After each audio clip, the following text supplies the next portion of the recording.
Hello everyone, my name is Cerebral. You can call me Maverick. I just earned my PhD degree in computer science from Stony Brook University this August, and I'm currently living in China. Today, I want to introduce our paper, titled Life as an International Computer Science PhD Student with Cerebral Palsy, which is based on an autoethnographic study focusing on how I, as a person living with cerebral palsy, a non-native English speaker, and an international computer science PhD student in the USA, used assistive technology and other computer technologies to support my life and communicate with people. This work is the result of an international collaboration among Humphrey Curtis, Dr. Timothy Neat at King's College London and me. Because of the dysarthria caused by my cerebral palsy, I will use an AI voice for the rest of this presentation. Over 18 million people are living with cerebral palsy globally. Research has explored the design of technologies to enhance computer access for individuals with cerebral palsy. However, there is a limited formal understanding of the day-to-day experiences of living with cerebral palsy plus using assistive technologies, and there exists no autoethnographic research exploring these topics. Therefore, we are motivated to perform this autoethnographic study to fill this gap. Before we delve into our research in detail, I'd like to share a bit about my physical conditions so you can better understand the background and our findings. I was born in 1990, and a medical negligence at 7 days old caused my cerebral palsy, which leads to high muscle tension and profound mobility and speech impairments. Therefore, I must use a wheelchair, and people sometimes have trouble understanding my speech in a noisy environment. Further, in 2016, cervical spondylosis significantly worsened my condition and exacerbated the effects of my cerebral palsy, which led to a substantial loss of upper extremity function. I can no longer fully extend my arms, grasp objects, type with both hands, or use a mouse. Nowadays, I usually type with one finger at a time on both my laptop and mobile phone, and use a trackpad with 2 fingers, one from each hand, instead of a mouse. To accurately document my experiences related to cerebral palsy, all authors met multiple times to plan and design a structured questionnaire. The questionnaire comprised 3 sections: a general daily assessment, assistive technology usage, and communication experiences. Some of the questions in the questionnaire were answered on 5-point Likert scales, and I also wrote lots of elaboration on many responses in natural language. I completed this questionnaire daily from February 3rd to March 2nd, 2025, which covered part of the last phase of my PhD career. We then used thematic analysis to draw conclusions. Our study has 4 key findings.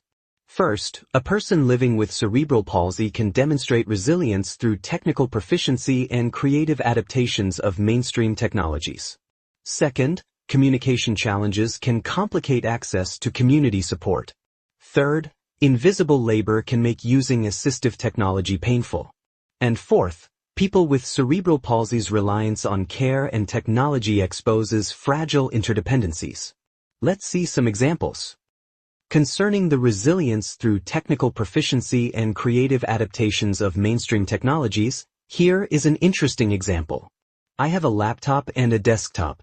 My disability makes it very hard for me to move between them. Therefore, I use a remote control software called Splashtop to control the desktop via my laptop. The video shows that I was playing a game called Aza Lane on the desktop via my laptop. It is worth mentioning that this game has an auto mode, in which AI handles real-time combat. Auto mode's original purpose is to save players time and effort, but without auto mode, I am unable to enjoy the game due to my limited physical dexterity. This example demonstrates that many mainstream technologies, not explicitly designed for accessible purposes, can nonetheless provide substantial support for individuals with cerebral palsy. Our second key finding is that communication challenges can complicate access to community support. For example, because of my dysarthria, people unfamiliar with me often have trouble understanding my speech in phone calls.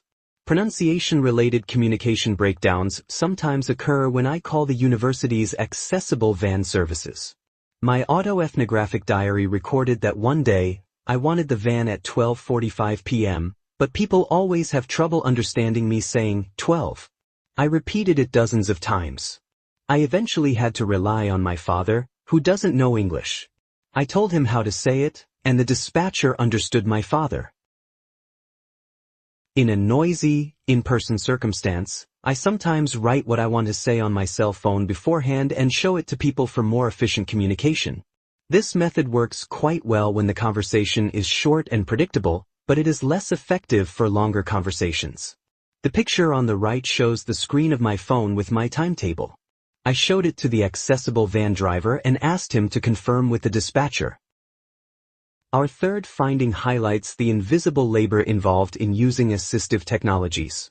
For example, when using the AI voice in formal settings, I need to spend a considerable amount of time writing the script and fine-tuning the AI-generated voice's pacing and pauses. For instance, for the sentence, we gave each adaptive filter, theta n, more bits than the non-adaptive baseline. I have to put commas before and after the theta n to make sure that they are clearly audible. All these details need countless trials. Because of my upper extremity impairment, doing this can be a formidable physical challenge. An extreme example not covered in the paper is that I spent over 3 weeks preparing the AI voice for my dissertation defense, which lasted over an hour. During that process, I thought many times that this is too hard, I don't want this goddamn degree anymore. Our last key finding is that people with cerebral palsy's reliance on care and technology exposes fragile interdependencies.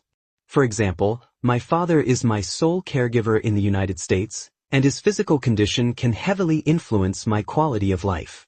And minor design issues can heavily affect my work efficiency. For example, I relied heavily on the MacBook's touch bar typing suggestions to reduce my typing effort, but the MacBook version of Microsoft PowerPoint doesn't support touch bar typing suggestions. When I am faced with heavy workloads, these kinds of problems can be very painful. That's all I want to share. Please check our paper for further details. Thank you for watching. Please let me know if you have any questions.